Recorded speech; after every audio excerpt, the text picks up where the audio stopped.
অভয়ের মাকে নিয়ে আমি গতকালকে একটি ভিডিও করি, আর সেখানে কিন্তু একজন কমেন্ট করে, দেখো নিচেতে দিয়ে দিচ্ছি কমেন্ট করে যে আমাদের মুখ্যমন্ত্রী মানে এখনকার মুখ্যমন্ত্রী বলেছিল যে তিনি সপ্তাহে বসার পর নাকি তিনি 7 দিনের মধ্যে এই বিচারটা দেবেন, কিন্তু তিনি কেন এখনো অবধি বিচারটা দিলেন না?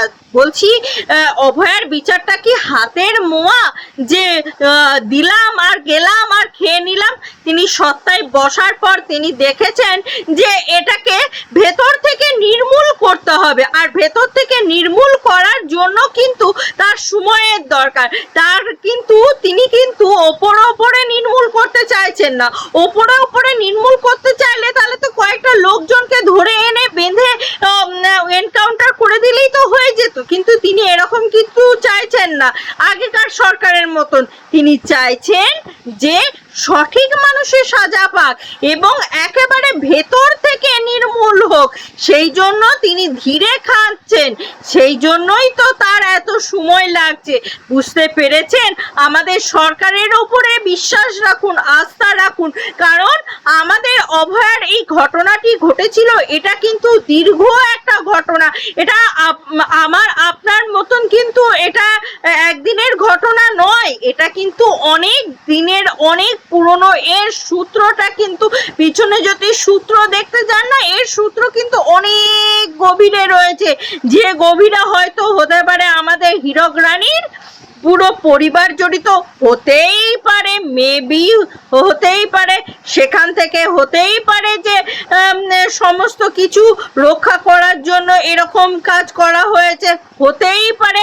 আমি সঠিক কিছু বলতে পারবো না, তবে কি হচ্ছে না হচ্ছে আগামী দিনেই সমস্ত কিছু পরিস্ফুটিত হবে। তার জন্য একটু তো অপেক্ষা করতে হবে।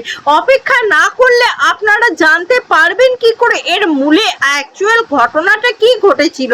তার জন্য তো অপেক্ষা করতে হবে।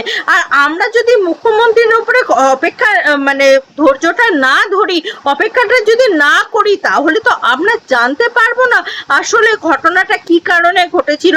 ওপরে তো যেটুকু ঘটনা মানে ওই 4 জন যারা একসাথে ডিনার করছিল তারাই দোষী শুধুমাত্র, তা তো নয়, এর ছাড়াও আরো অনেক মূল ভেতরে রয়েছে দোষী।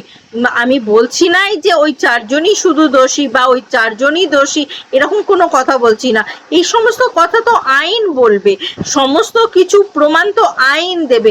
একটু ধীরে খান, একটু ধৈর্য ধরুন, একটু আমাদের সরকারের উপরে বিশ্বাস রাখুন, দেখবেন সব উত্তর পাবেন। আর যেদিন উত্তর পাবেন সেদিন আপনারা নিজেরাই বলবেন যে সত্যি সরকার টাইম নিয়েছে কিন্তু সঠিক বিচার দিয়েছে। আমাদের অভয়ার বিচার, যেটা 10 লক্ষ টাকা দিয়ে মুখ বোঝানোর চেষ্টা করেছিল অভয়ার মায়ের পুরনো সরকার, সেই উত্তর কিন্তু আমাদের নতুন সরকার দিয়ে দিয়েছে যে কিভাবে বিচারটা দেওয়া যায়, কিভাবে সমস্ত মানে প্রমাণ লোপাট করানোর পরও যে কিভাবে বিচারটা দেওয়া যায়, সেটা কিন্তু একমাত্র এই সরকার দেখিয়ে দেবে। তার জন্য আমি একটুখানি বলছি আপনাদেরকে অপেক্ষা করে থাকুন, দেখবেন ঠিক উত্তর পেয়ে যাবেন। তো ভিডিওটা যদি ভালো লেগে থাকে অবশ্যই শেয়ার করবেন এবং চ্যানেলটা সাবস্ক্রাইব করে নিতে ভুলবেন না। কমেন্ট করে জানাবেন আপনাদের মতামত কি। আপনাদের যদি আর কোনো প্রশ্ন থেকে থাকে অবশ্যই কমেন্টে করতে একদম ভুলবেন না এবং শেয়ার করে সকলকে দেখার সুযোগ করে দেবেন।